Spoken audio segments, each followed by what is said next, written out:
Halo Sobat YouTube, selamat datang di channel Arwen Punya Cerita, tempat baca cerbung romantis. Jangan lupa subscribe dan bunyikan loncengnya. Mari baca kelanjutan cerbung Malam Pertama dengan Anak Juragan, karya Arwen CTB, bagian 10, Pertemuan dengan Sang Mantan. Semoga terhibur. Vina melirik Rahma yang telah pulas di sampingnya. Sementara itu, ingatannya kembali ke perjalanan pulang tadi pagi, tentang nasihat dan pesan Kak Ida. Tentang masa lalu kelam yang dilalui wanita itu, Vina berpikir, pantas saja Kak Ida selalu terlihat tenang dan bijaksana. Ternyata kakak iparnya itu menyimpan rahasia kelam yang mungkin telah berhasil ditaklukkannya. Sebelum lanjut cerita, bantu Mimin klik subscribe yuk, supaya Mimin semangat lanjutin ceritanya. Oke? Farid bertemu dengan kawan-kawannya di angkringan. Cowok itu menaruh uang 500.000 untuk membeli makanan dan minuman sekalian untuk yang lain. Asik ditraktir pengantin baru. Hahaha. Udah muncak berapa kali nih goda salah seorang di antara mereka. Farid jengkel mengingat daftar panjang kegagalannya. Dia tidak suka, benci jika hal itu diungkit-ungkit. Lagi pula, tidak sopan sekali pertanyaan semacam itu. Alah, diem aja, makan aja, makan. Abis ini karaoke yuk. Ya, ayo aja lah, jawab Farid.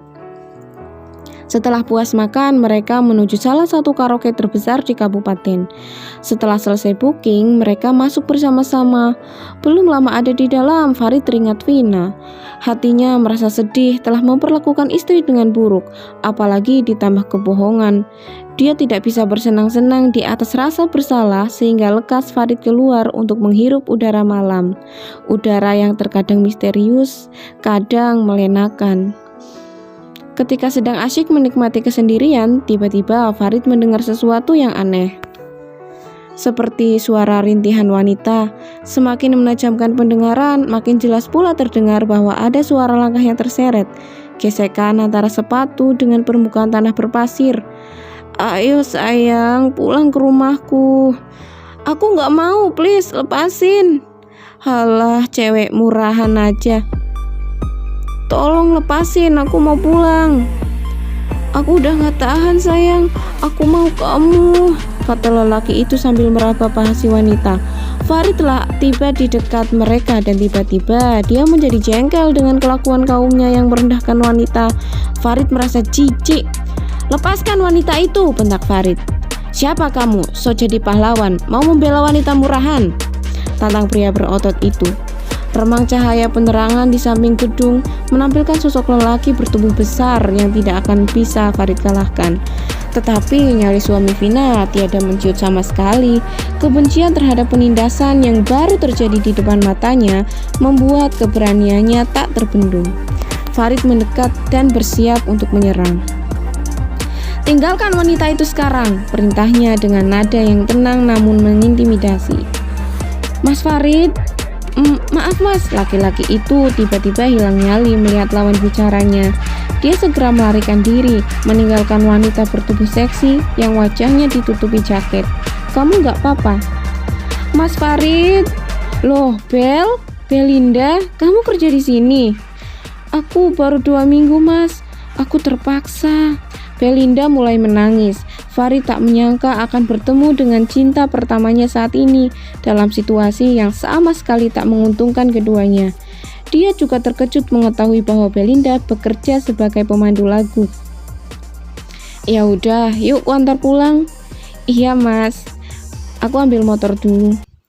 Belinda dan Farid mengulang masa-masa ketika asmara mereka merekah, persis di jalan yang sama, dengan orang yang sama, sepeda motor yang sama.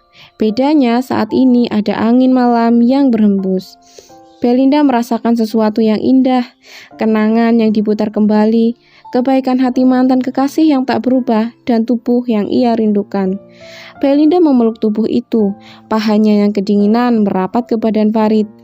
Sebagai seorang lelaki normal, suami Vina pun dapat merasakan getaran hangat itu. Belinda semakin erat memeluk. "Bang Farid!" Vina terlonjak dari tempat tidur. Rahma yang kaget bukan main menyingkap selimutnya dan segera bangkit. Dia menyaksikan Vina terduduk di lantai, menyandarkan kepala di kasur sambil menangis histeris. "Abang! Bang Farid!" Tangisan yang memilukan itu membangunkan tak hanya Rahma, tapi juga Romo dan Biung. Mereka berkumpul di kamar pengantin, yang belum pernah menjadi saksi penyatuan cinta yang memabukkan dan bergelora itu. Romo menyuruh putrinya untuk melakukan qiyamul lail, dilanjut membaca Al-Quran agar hatinya tenang. Vina menunggu subuh dengan terjaga dalam zikir dan lantunan ayat suci. Dia terus menunggu seseorang yang melubangi hatinya. Teriakan Vina melambung tinggi ke langit, menembus atap rumah, melewati keheningan dan gelapnya malam, mengusik asik awan-awan yang terarak berurutan menyembunyikan terang bulan. Terus naik melangit diiringi doa-doa dan harapan dengan air mata bercucuran. "Semoga abang baik-baik saja ya Allah, jagalah suamiku," jerit hati Vina. Farid terbuai oleh harum dan hangatnya tubuh Belinda yang mepet di atas jok motor. Sang mantan memeluk pinggang yang bukan haknya. Seketika Farid bak tersengat aliran listrik berkekuatan rendah. Langit bergemuruh sebagai peringatan akan turunnya hujan, juga peringatan bagi siapa saja yang seharusnya ingat waktu, ingat diri, ingat mati. Tak terkecuali Farid yang ingat bahwa dia adalah seorang pria beristri, seorang yang seharusnya bisa menjaga diri. Dia segera tersadar. "Kenapa, Mas?" Dulu ketika dikenalkan dengan Vina, dia meminta agar calon istrinya memanggil dirinya dengan sebutan abang, sebutan yang sebenarnya tak lazim digunakan bagi laki-laki Jawa yang juga memperistri wanita dari suku yang sama. Namun dia ingin agar Vina memanggilnya dengan cara berbeda dari siapapun agar terdengar istimewa. "Munduran, Bel," minta Farid. Belinda pun mundur sedikit. "Munduran lagi," kata Farid sambil melepaskan simbol jemari mantan pacarnya itu, lalu melepaskan tangan itu dari tubuhnya dengan perasaan jijik. "Maaf ya Bel, kamu pegangan bekel aja." "Memang kenapa sih Mas? Lagian udah malam gak ada yang lihat ini," protes Belinda. "Siapa bilang gak ada yang lihat? Allah maha melihat segala perbuatan hambanya, Bel." Astagfirullahaladzim. Belinda segera turun ketika sampai di depan rumahnya. Farid berpamitan tanpa mau tahu masalah apa yang dihadapi mantan pacarnya itu yang membuatnya harus bekerja di malam hari.